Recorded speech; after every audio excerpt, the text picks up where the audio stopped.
जो इंसान अपनी फैमिली का नहीं हो सका वो हमारा क्या होगा।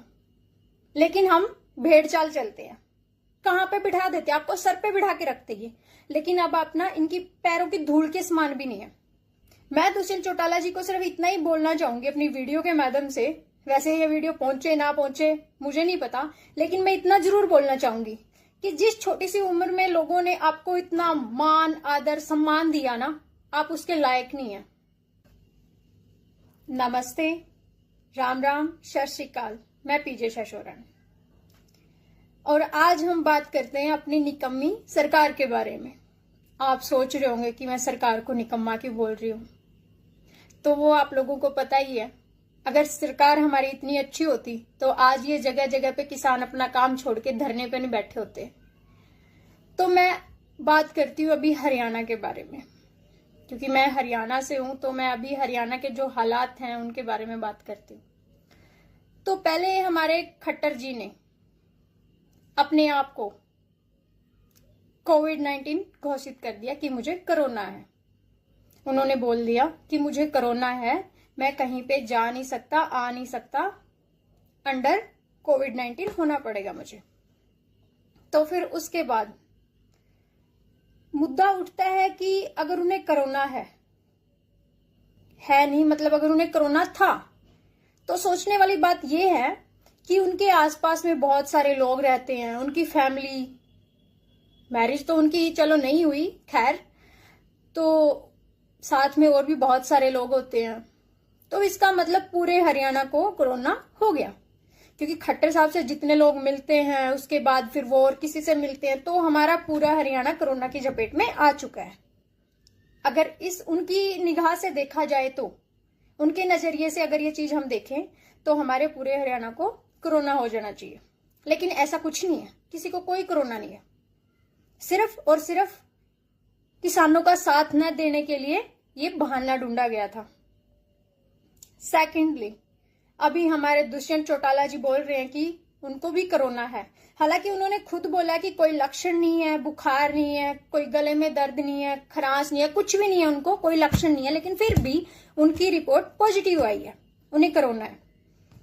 तो सोचने वाली बात यह है कि ये सच में कोरोना है या फिर किसानों ने जो बोला है कि दुष्यंत चौटाला त्याग पत्र दो, किसानों के हित में खड़े हो जाओ, ये इसलिए कोरोना के बहाने बनाए जा रहे हैं। तो इस बारे में अगर हम देखें तो अगर कोई लक्षण ही नहीं है तो कोरोना कैसे हो सकता है। और अगर उन्हें भी कोरोना है तो फिर उनकी फैमिली को भी, तो पूरी की पूरी फैमिली को कोरोना होगा, क्योंकि घर पे तो वो जाते हैं, आसपास के लोगों से मिलते हैं, तो उन्हें भी कोरोना हो सकता है। तो अगर हर बंदा कोरोना से पीड़ित है तो हर किसी को हॉस्पिटल जाना चाहिए ना। क्यों हमारे किसान धरने पे बैठे हैं, उन्हें भी कोरोना है फिर तो। लेकिन कोई कोरोना नहीं है। ये कोरोना की आड़ में किसानों को पागल बनाया जा रहा है। पहले मोदी साहब ने बनाया, अभी हमारे ये जो छोटे मोटे वर्कर हैं, दुष्यंत चौटाला, खट्टर जी, ये बना रहे हैं। एंड उसके बाद बात आती है दुष्यंत चौटाला जी के बारे में बात करते हैं अब हम खुल के। जो इंसान अपनी फैमिली का नहीं हो सका वो हमारा क्या होगा। लेकिन हम भेड़ चाल चलते हैं कि अगर दुष्यंत चौटाला ने बोला कि मैं किसानों के लिए ये करूंगा वो करूंगा, क्या किया उन्होंने? कुछ नहीं किया और कुछ कर भी नहीं सकते हैं। मैं दुष्यंत चौटाला जी को सिर्फ इतना ही बोलना चाहूंगी अपनी वीडियो के माध्यम से। वैसे ये वीडियो पहुंचे ना पहुंचे मुझे नहीं पता, लेकिन मैं इतना जरूर बोलना चाहूंगी कि जिस छोटी सी उम्र में लोगों ने आपको इतना मान आदर सम्मान दिया ना, आप उसके लायक नहीं है।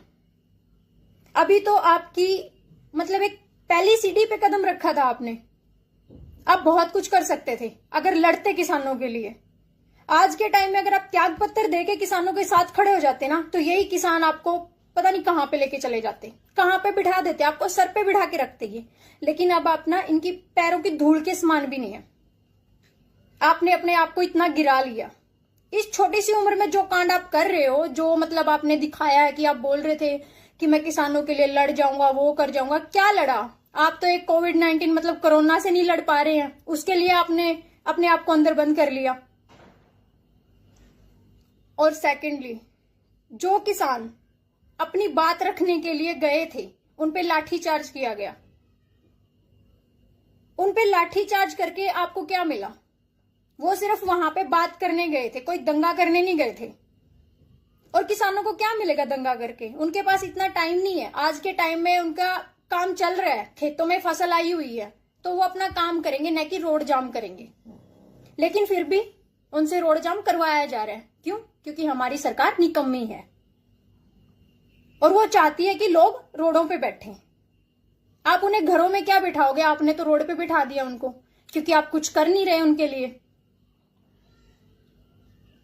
और सबसे बड़ी बात है, जो इंसान अपने बाप और दादा का नहीं हो सकता, वो लोगों का क्या होगा? बट हमें ये बातें ना बहुत देर से समझ में आती है, इसीलिए किसानों को भोले भाले बोला जाता है कि वो बहुत भोली भाली सी कौम है, जैसे उनको बहकाओगे वो चल पड़ेंगे। लेकिन अब वो ना उनके सिर जाग गए हैं। जितने भी युवा है ना, जो सोचते थे कि हमें फौज की नौकरी करनी है, पुलिस की नौकरी, जो बच्चे जॉब के पीछे भागते थे, आज वो अपने हक के लिए धरनों पे बैठे हैं। क्यों? क्योंकि उन्हें पता है कि जो जमीनें हैं, जिनके 2 किल्ले हैं, 3 किल्ले हैं, जिनके 4 किल्ले हैं, वो तुम जैसी सरकार दाब लेगी। तो फिर वो क्या करेंगे? आगे अपने बच्चों को क्या जवाब देंगे? तो इसलिए सब जाग चुके हैं। तो अब ना अपनी आंखें खोलिए, और अगर आपकी आंखें नहीं खुलेंगी ना, तो पता नहीं क्या होगा। और अब बात करते हैं हम अपने मोदी साहब की। तो मोदी साहब बोलते हैं कि 15-15 लाख रुपए हर बंदे के अकाउंट में आएगा। 15 लाख रुपए तो नहीं आए, लेकिन आपने उनके अकाउंट में 15 रुपए छोड़े भी नहीं है। 15 लाख आने की तो बारी ही नहीं है, वो तो हम भूल जाते हैं कि वो आएंगे भी कभी। लेकिन आपने 15 रुपए भी नहीं छोड़े अकाउंट में। बड़े बड़े जो उद्योगपति हैं, जो व्यापार करते हैं बड़ा बड़ा, उनके आपने कर्जे माफ कर दिए। हर एक इंसान का, जो बड़े बड़े हैं, उनके कर्जे माफ हो चुके हैं। और सरकारों जो भी अपने किसान हैं, उनको बोल रहे हैं कि भाई बैंक से लोन लो और फिर उसको भरते रहो, ये कर देंगे वो कर देंगे, लोन माफ हो जाएगा। आज तक एक भी किसान का लोन माफ नहीं किया गया। हालांकि 1 साल बाद या 2 साल बाद अगर वो किस्त नहीं भर पाता है, तो उसकी एक फोटो निकाली जाती है, पासपोर्ट साइज फोटो निकाली जाती है और बैंक में लगाई जाती है, और उसको डिफॉल्टर घोषित कर दिया जाता है। और फिर बैंक में जो भी उस बंदे की फोटो देखता है, तो वो उसको ऐसी नजर से देखता है जैसे इसने किसी का मर्डर किया हो, जैसे ये आप बोल रहे हैं ना, आतंकवादी हैं ये, सच में बना दिया जाता है उनको, क्योंकि आप लोग फोटो लगा देते हैं। मोदी साहब, आपने बोला ना कि आड़ती को अगर बीच से निकाल देंगे, तो फिर ये इनका जो चल रहा है कि भाई आड़ती को बीच से निकाल देंगे और फिर सरकार के साथ सीधा लेन देन होगा, बड़े बड़े उद्योगपतियों के साथ लेन देन होगा किसान का। तो आप मुझे एक बात बताइए, जो बैंक से हम लोन लेते हैं, अगर उसकी हम किस्त नहीं भर पाते हैं, तो ब्याज तो लगता ही लगता है। ब्याज लगना तो लाजमी है, क्योंकि ब्याज तो बैंक माफ करेगा नहीं, ब्याज भी लगता है। और ब्याज के साथ साथ डिफॉल्टर घोषित करके फोटो भी बैंक में लगती है। लेकिन मैं आपको ना यकीन के साथ बता सकती हूँ कि मैं एक किसान की बेटी हूं, और मेरे बाप ने जब भी आड़ती से पैसे उठाए हैं ना, तो वो आड़ती कभी हमारे घर पे नहीं आया पैसे लेने के लिए। उसको पता है कि 6ठे महीने फसल आएगी तो ही पैसे आएंगे।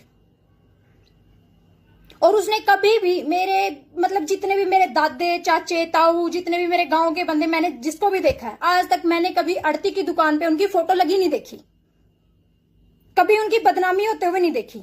लेकिन आपके बैंक उन्हें ऐसे घोषित कर देते हैं जैसे अभी अभी मर्डर किया है इसने, उठा लो इसको। और ऊपर से फिर 6-7 बंदे घर पे आते हैं, आपने बैंक की किस्त नहीं भरी, आपकी जमीन हड़प ली जाएगी, ये कर दिया जाएगा। अबे हलवा है क्या? जो मन में आएगा वही कर दोगे। जो उद्योगपति हैं, जिनके पैसे आपको निकलवाने चाहिए, जो ऑलरेडी बहुत बड़े बड़े बिजनेस कर रहे हैं, उनके पैसे तो आप ले नहीं सकते, क्योंकि आपको पता है वो देंगे ही नहीं, आउट ऑफ कंट्री चले जाएंगे। विजय माल्या को पकड़ लो ना आप, आपके तो बड़े बड़े दूसरे देशों में आपके बड़े लिंक है मोदी साहब। आप बोल रहे हैं ना कि हर कंट्री आज के टाइम में इंडिया का साथ दे रही है, तो आप उसको पकड़ के लेके आओ ना विजय माल्या को। पता चल जाएगा ना आपको कि आप कितने पैसे ला सकते हो, उनसे पैसे निकलवा लो। पूरे इंडिया हर एक बैंक को से बंदा लोन लेके गया हुआ है, आपने क्या उखाड़ लिया उनका? आपको पता है कि आप कुछ नहीं कर सकते, आप सिर्फ भाषण दे सकते हो, बोल सकते हो, आप उससे ज्यादा आप कुछ भी नहीं कर सकते।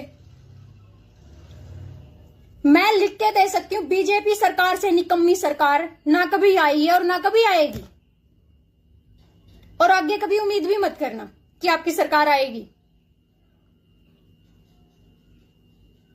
और मेरी हर एक इंसान से, हर किसान से, या जिससे भी, जवान किसान सारे, मेरी हर किसी से हाथ जोड़ के एक ही विनती है, अपनी आंखें खोलो और पहचानो इनको, ये कितने पानी में है। सिर्फ खाना जानते हैं, उसके अलावा कुछ नहीं कर सकते। क्योंकि एक बात ना, मतलब सदियों से चलती आई है, जहां पे आप अपना हक छोड़ दोगे वहां पे रामायण होगी, लेकिन जहां पे आप हक के लिए लड़ोगे वहां पे महाभारत होगी हमेशा। तो अब की बार भी महाभारत होनी लाजमी है। तो इसलिए अपने आप को पहचानो कि आप लोग क्या हैं। राम तो बन नहीं सकते, क्योंकि इस युग में राम की कोई भी, मतलब मैं नहीं मानती कि इस युग में राम की कोई भी बात मानी जाएगी। तो अर्जुन ही बन जाओ, अपना हथियार उठाओ और सरकार को